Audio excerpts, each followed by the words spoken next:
In today's mini episode of Not Nice Clever, we are talking about speaking to sell, aka how to start to get into the public speaking arena.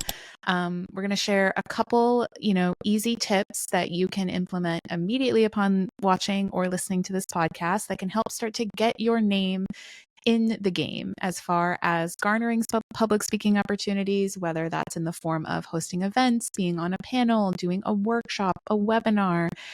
It's a lot easier than you probably think it is. Everybody starts somewhere. Candace started in the living room of her apartment in Vegas doing women's networking events. I started very similarly doing local speaking engagements at local businesses. So we're giving you guys the lowdown on today's mini episode. Candace, where do the introverts in our clever crew begin with Yes. public speaking, and if they might be freaking out right now? So the first thing I want to say is remember that when we talk about public speaking, we don't mean that you have to be in an auditorium with 1,000 people. Public speaking can be a small event, 10 people. Like Kat said, I started in my living room. So there was probably less than 10 people in the beginning. Mm-hmm. And I want you to just be okay with baby stepping your way onto bigger stages and bigger opportunities. But here's some small things that you can do right now to help you get those opportunities. The first one is sharing thought leadership on platforms like LinkedIn and Facebook. Really, all the platforms work. But if you're looking for people who are event organizers and hosts, LinkedIn and Facebook might be the perfect place to make those specific connections.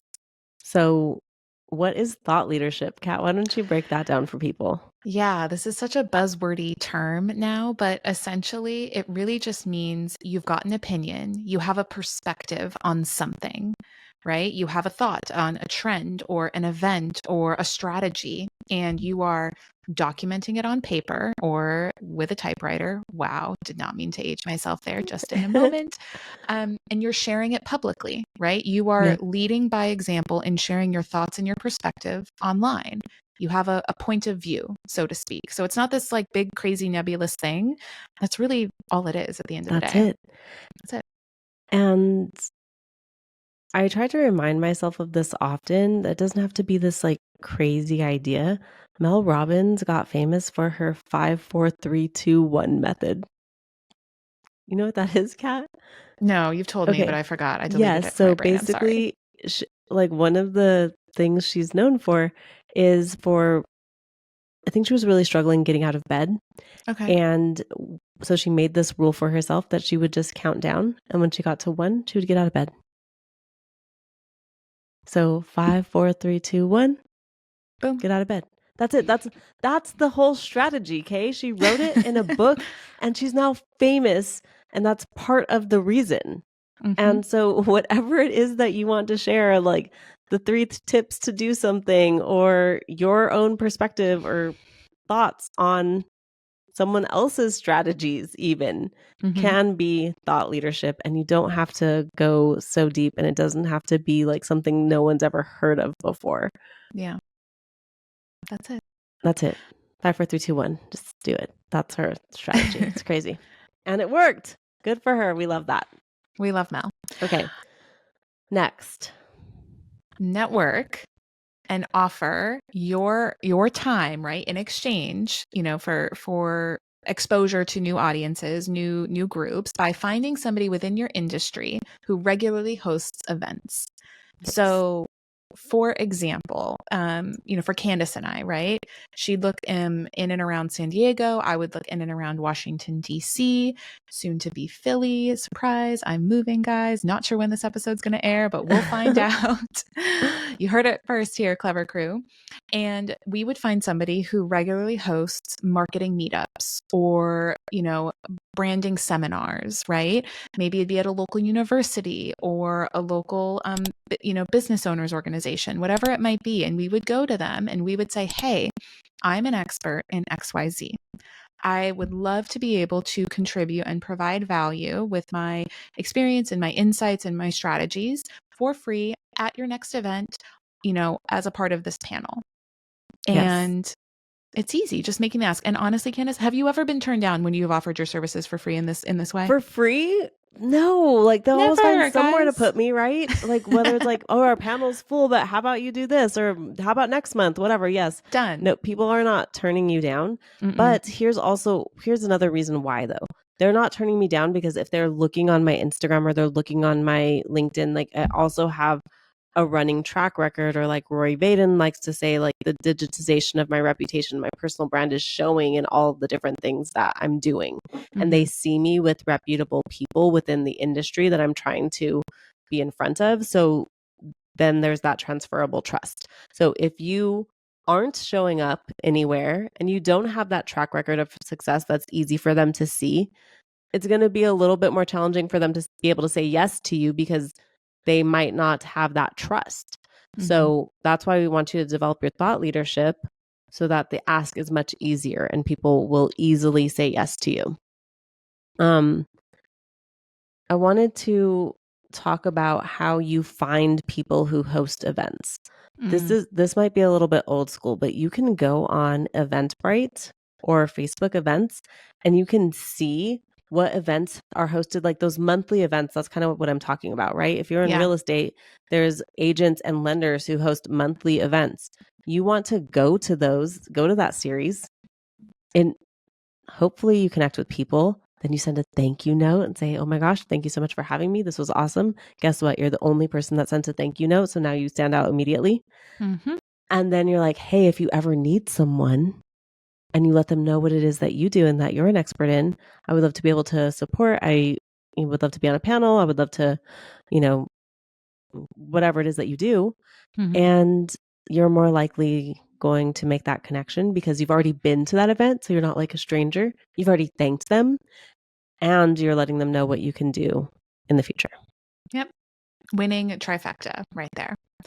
And to take it one step further, so we talked about sharing thought leadership digitally because it doesn't matter that you actually have those thoughts and expertise in your head if nobody else can verify it. I know that's so annoying, but you They actually have to need put it to, out there. you got to put it out there because like they can't read your mind. All right. Your spouse can't read your mind and neither can these, prospective event organizers that you want to be a part of their event. Right. And then you're networking and you find those folks on Eventbrite or Facebook events. The next best step is to create a one pager, basically your media kit, which is very simple. It shares the highlights of your story. It talks about, any recognition or testimonials you might have received, right? Creating that feeling of trust. And then it keeps your area of expertise in speaking down to three main topics. I think the number one mistake that people make when they're creating these media kits is that they try to overcompensate by saying, I can speak on 20 different things. Then the organizer is Oh, like, yes. you're a jack of all trades, but a master of none. Hmm. Start with three. The more specific they are, the better. Yeah. Being more specific is not going to lose you business. It's going to create business for you. So get very specific. I love that note, Kat. And also know that if there's something else that they're interested in, they'll typically ask you. What they kind of see a theme. They look at your three and they see a theme. They're like, "Ooh, what about this?" They'll ask you, Mm-hmm. and oftentimes you'll realize, "Oh, that's like adjacent to what I Yeah, already I would just teach." need You to know? adapt and Yeah, nuance. exactly. Mm-hmm. So I would absolutely be super specific on those topics. And then the next thing, how you amplify is by sharing photos and videos from the events that you do get booked for. So if you're on a panel, you want to have someone in the audience taking pictures of you. You can even hire a professional photographer and videographer. I do that for every event that I'm in.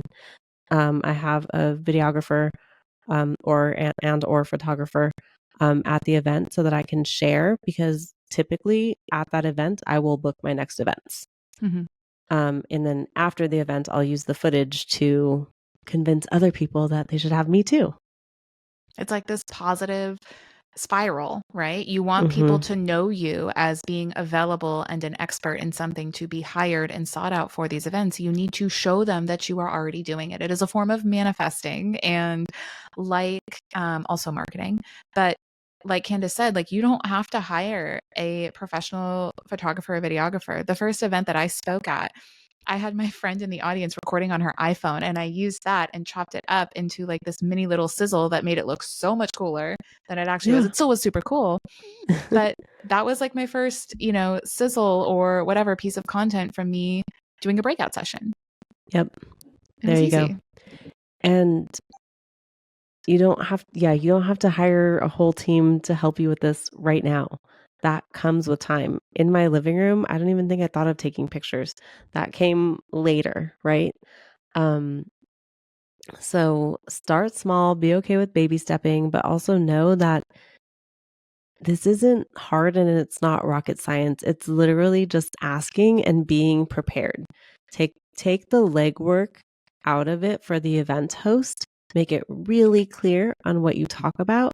Make it really clear on who should trust you and why based on your content. And you'll get booked to speak. And once you get booked to speak, you'll begin to see how that is leading to more sales in your business. With that being said, I do want to give a shout out to Barbara Brand. Barbara left us a glowing review on Apple, and she said golden nuggets of knowledge. That's what she named her review. It says these ladies know their stuff. They both have amazing backgrounds and their different experiences help shape the stories that they tell. It's like listening to the same story from two perspectives, but both are extremely relatable. I love it. That was my first time I read that. And Same. I'm like, oh, Thank you, that's Barbara. awesome. Yeah, Barbara, thank you so much. I appreciate it. We appreciate that so much. And we love our clever crew. Thank you for listening. If you have not yet left a 5-star review, what are you doing with your life? Leave a 5-star review, and we will see you on the next episode. Thanks for joining us on Not Nice, Clever. Remember to follow Not Nice Clever wherever you listen to audio. And if you haven't already, drop that 5-star review. Share your takeaways. Tell us your story. We love to hear it. Signing off, you're not so nice, but oh so clever besties that mean business. See you soon.